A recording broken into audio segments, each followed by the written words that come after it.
এই ভাইটির টাকা হারিয়ে গেছে। জি ভাই। কত টাকা ভাই? ভাই 1,00,000 টাকা ভাই, 2 বান্ডিল। ওরে আল্লাহ, 1,00,000 টাকা! এতগুলো টাকা নিয়ে আপনি কোথায় যাচ্ছিলেন? টাকাগুলো আমার না ভাই, টাকাগুলো আমার ভাইয়ের। আমার ভাই অসহায়দের সাহায্য করে, আমি এই টাকাগুলো গরিব মানুষের কাছে ছড়িয়ে দেওয়ার জন্য নিয়ে আসছি। কিন্তু কেমন হবে কে জানতো। নামাজের সময় হয়ে গেছিল, তাই আমি ওই স্থানে ব্যাগটি রেখে আমি নামাজ পড়তে গিয়েছিলাম। এসে দেখি ব্যাগটি আর নাই। এতগুলো টাকা আমাদের মসজিদ থেকে হারিয়ে গেছে, এটা তো আমাদের মসজিদের বদনাম। হ্যাঁ ভাই, আর এই যে ভাই আপনি ভেঙে পড়িয়েন না, আল্লাহর উপরে ভরসা করেন আর আপনার নাম ঠিকানা লিখে দিয়ে যান। আমরা যদি আপনার ব্যাগটি ফিরে পাই তাহলে আপনার সাথে যোগাযোগ করব। শুনেন ভাই, টাকাটা যদি আপনার কপালে থাকে তাহলে আপনি ঠিকই পাবেন, আর আমরা দেখতেছি এই বিষয়টা কি করা যায়। আপনি ভেঙে পড়িয়েন না, তাহলে আজকে ভাই যান আপনি। আচ্ছা ভাই, ঠিক আছে। এই চলো। পরে তো টাকা আনতে পাঠাইলাম, এখন আসতেছে না কেন জানি।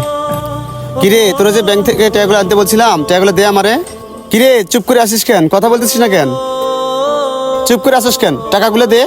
ভাই টাকাগুলো নিয়ে আসার সময় নামাজের সময় হয়ে গেছিল, তাই আমি তাড়াহুড়ো করে ব্যাগটি অজু স্থানে রেখে আমি নামাজ পড়তে গিয়েছিলাম। নামাজ পড়ে এসে অজুখানে দেখি আর ব্যাগটি নেই।